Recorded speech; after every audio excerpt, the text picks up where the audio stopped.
அது ஆண்டவர் நம்ம கிட்ட எப்படி எதிர்பார்க்கிறன்னா, எல்லாமே செய்யணும்னு எதிர்பார்க்கல. நீ கோலை உயர்த்தி கடலின் மேல அடி, நான் காற்றை அனுப்புவேன்.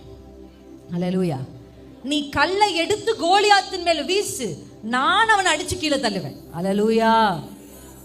எத்தனை பேருக்கு புரியுது? எப்பவுமே பைபிள் முழுசுமே நீங்க பண்ணுங்க அப்படின்னு உங்களை நடுவுல விட்டுட்டு போகிற ஒரு தெய்வன். நிறைய பேர் பார்த்திருக்கேன், வாலிப பிள்ளைங்க ஃப்ரெண்ட்ஸோட போவாங்க, கூடவே இருப்பாங்க. அப்படியே பிசாசு எப்படி தெரியுமா, எப்பவுமே கிரேவிங்ஸ்ன்ற வேர்டிங் எத்தனை பேருக்கு புரியுது? ஒரு ஆசை, கிரேவிங்ஸ். இப்போ உங்களுக்கு அதை புரிஞ்சுக்கணும்னா, அந்த பிள்ளைத்தாச்சி பெண்கள்லாம் பார்த்தீங்கன்னா அவங்களுக்கு வந்து இந்த மாங்காய் சாப்பிடணும்னு சொல்லுவாங்க, பார்த்துருக்கீங்களா?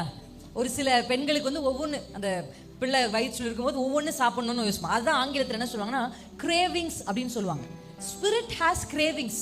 அதுக்கு என்ன இருக்குன்னா, ஒரு குடிவெறி நாவி வந்தால் அந்த குடிவெறி நாவி என்ன பண்ண, குடிக்க உங்களை என்ன பண்ணும் பார்த்துருக்கீங்களா? அந்த கிரேவிங்ஸ் வரும்போது அந்த பிள்ளைத்தாச்சி பெண் அதை சாப்பிட்டே ஆகணும், நோ மேட்டர் வாட். நான் பார்த்துருக்கிறேன் சில பெண்கள்லாம் அந்த ப்ரெக்னன்சி டைம் வந்து அந்த மாங்காவை கொண்டு வந்து இடிச்சு உப்பை போட்டு காரத்தை போட்டு அதை மனுஷன் வாயில் வைக்க முடியாது, ஆனால் அவங்க அப்படி சாப்பிட்டுட்டு இருப்பாங்க. கிரேவிங்ஸ். இந்த ஸ்பிரிட் எப்படின்னா, நமக்கு அந்த ஆவியை அனுமதிச்சா அது நமக்குள்ள வந்து அதோடைய கிரேவிங்ஸை நிறைவேற்றி வேலை முடிச்சோன்னே நம்மளை விட்டு போயிடும். உங்களுக்கு நான் சொல்றது உங்க வாழ்க்கையில் நடந்திருக்கும், நல்லா யோசிச்சு பாருங்க. வரும், அது என்ன செய்யணுமோ இதை பாரு இதை பாருன்னு பார்க்க வைக்கும். ஒரு மணி நேரம் நீங்க பார்த்து முடிச்ச உடனே அது தன்னை திருப்தி ஆக்கணும்னு வெளியே போயிடும் உங்களை விட்டு. இப்ப அது வெளியே போன உடனே நீங்க அப்படியே நிப்பீங்க நடுரு. இப்ப என்ன யோசிப்பீங்க? ஏன் நம்ம பார்த்தோம், ஏன் நம்ம செஞ்சோம், ஏன் நம்ம சாப்பிட்டோம், ஏன் நம்ம. இப்ப புரியுதா உங்களுக்கு?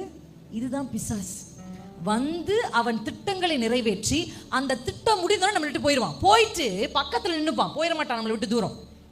பக்கத்துல நின்னுட்டு, பாத்தியா நீ இப்படி செஞ்சல, இயேசு உன்னை அடிக்க போறார், நீ இயேசு விட்டு எப்படி ஒரு தந்திரம் பார்த்தீங்களா? அவன் தந்திரங்கள் புரிஞ்சா நீங்க பிசாசை ஈஸியா ஜெயிச்சிடலாம்.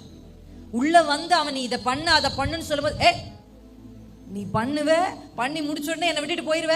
அந்த நிறைய கிறிஸ்தவர்கள் குற்ற உணர்ச்சியிலே நிறைய பேர் செத்து போயிருக்காங்க. ஏன்? நம்ம செஞ்சுட்டோம். என்கிட்ட சில பெண்கள் பேசும்போது ஒரு தவறை செஞ்சிருப்பாங்க, அக்கா அந்த தவறை செஞ்சுட்டேன், அதுல இருந்து அவங்களை மீட்டு கொண்டு வரவே முடியாது. இல்ல பரவாயில்ல, கர்த்தர் உன்னை மன்னிக்கிறார், கர்த்தர் உன்னை தூக்குவார், என்ன சொன்னாலும் ஏன் செஞ்சோம் தெரியல, அப்ப எப்படி செஞ்சோனே அது. ஆனா நம்முடைய ஆண்டவர் எப்படி தெரியுமா, அப்படி வந்து உன்னை செய்ய வச்சுட்டு உங்களை அப்படியே நெருக்கதியா விட்டுட்டு போகிற தேவர் அல்ல, பரிசுத்த ஆவியானவர். இதோ உலகத்தின் முடிவு பரியந்தம் சகல நாட்களும் நான் உங்க கூடவே இருப்பேன்னு கர்த்தர் சொல்றேன். யாரும் உங்களை விட்டுட்டு போனாலும் அவர் உங்களை விட்டுட்டு போகிறது இல்லை.